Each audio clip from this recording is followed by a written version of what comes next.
गपोड़ी बहू। उमा जी की बहू पिंकी को गप्पे मारने की बहुत आदत थी। वो जब भी किसी के बारे में बातें करती तो बड़े बड़े गप्पे फेंका करती। आसपास के सब लोगों को पता था कि पिंकी बहुत बड़ी गपोड़ी बाज है।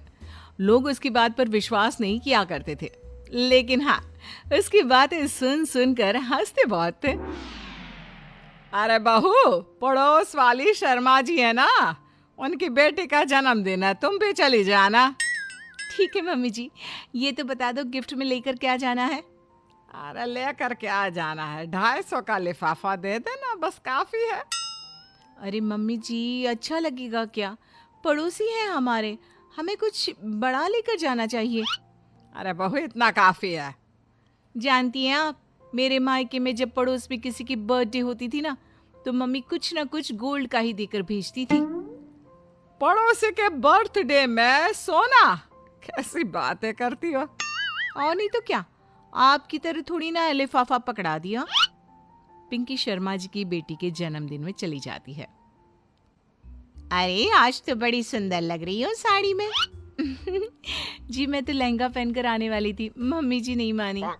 अरे बेटा, बर्थडे पार्टी में तो साड़ी चल जाती है, मेरा मतलब कोई शादी थोड़ी ना है। कैसी बात कर रही हैं आप आंटी जी? मेरे मायके में तो छोटे छोटे फंक्शन भी हम लोग लहंगा बनवाते थे बुटीक से, डिजाइन करवाकर। चाहे पड़ोस पे किसी का जन्मदिन हो, मेरी मम्मी हमेशा बुटीक से नया लहंगा डिजाइन करवाती थी। मैंने तो ऐसा कहीं नहीं देखा, ये तो तुमने आज बड़े कमाल की बात बताई। अरे जाने दीजिए, कोई बात नहीं। और बताइए, आपकी बेटी नजर नहीं आ रही। अरे भाभी, मैं यहाँ हूँ, ये देखिए मेरा ड्रेस कैसा लग रहा है। ठीक ही है, मतलब बर्थडे के हिसाब से थोड़ा हल्का है ना। अरे भाभी, इतना सुंदर गाउन पहना है मैंने।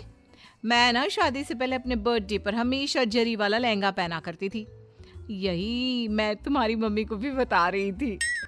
इसके बाद केक काटने का प्रोग्राम शुरू होता है। सब लोग इकट्ठे हो जाते हैं। शर्मा जी की बेटी का केक देखकर पिंकी से रहा नहीं जाता। उसके अंदर का गपोड़ी बाज बाहर निकल कर आ जाता है। अरे इतना छोटा सा केक! अरे बेटा, मेहमानों के हिसाब से ही है, जितने लोग इतना बड़ा केक। आंटी जी, कम से कम 4 या 5 मंजिल वाला केक तो बनाना चाहिए था। आपकी बेटी का बर्थडे रोज रोज थोड़ी ना आता है। मेरे बर्थडे पर हमेशा पापा 4 केक बनवाते थे, सारे केक 4-4 मंजिल के होते थे। वहां पर सारे लोग उमा जी के मोहल्ले के ही थे और वो पिंकी के गप्पे मारने की आदत से अच्छी तरह वाकिफ थे, इसलिए सब लोग उसकी बात सुनकर हंसने लगे, लेकिन किसी ने पिंकी से कुछ नहीं कहा। एक दिन सुबह सुबह पिंकी ने अपनी सास से कहा, मम्मी जी, मेरे मम्मी पापा मुझसे मिलने के लिए यहाँ आ रहे हैं। अरे वाह, ये तो बहुत अच्छी बात है। उनके आने की तैयारी करो, अच्छा अच्छा खाना बनाओ। वैसे कब तक आएंगे?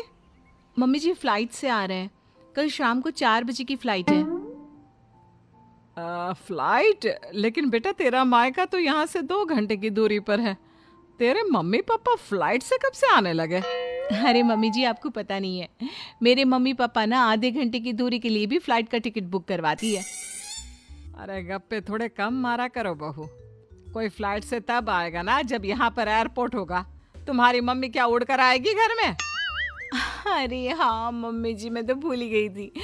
वो क्या ना, मेरे मम्मी पापा हमेशा फ्लाइट से ही ट्रैवल करते हैं, तो मेरे दिमाग से ही निकल गया था। अगले दिन पिंकी के मम्मी और पापा पिंकी से मिलने के लिए उसके घर आते हैं। आइए आइए जी, आपका बहुत बहुत स्वागत है। और समदन जी, हमारी बेटे की कोई शिकायत तो नहीं ना? ठीक से संभाल लिया है ना आपका घर? अरे मेरी बहू बहुत समझदार है, घर का काम बहुत अच्छे तरीके से करती है। बस थोड़ा ज्यादा बोलने की आदत है उसे, आपको परेशान करती होगी ना? बात तो आपकी सही है, उसकी थोड़ा ज्यादा नहीं बहुत ज्यादा बोलने की आदत है। लेकिन कोई बात नहीं, आपकी बेटी दिल की बहुत अच्छी है, बस थोड़ा बोलती ही तो ज्यादा है। पिंकी बेटा, इधर आओ, देखो तुम्हारे मम्मी पापा आए हैं, तुमने इनके लिए खाना तो बना लिया ना?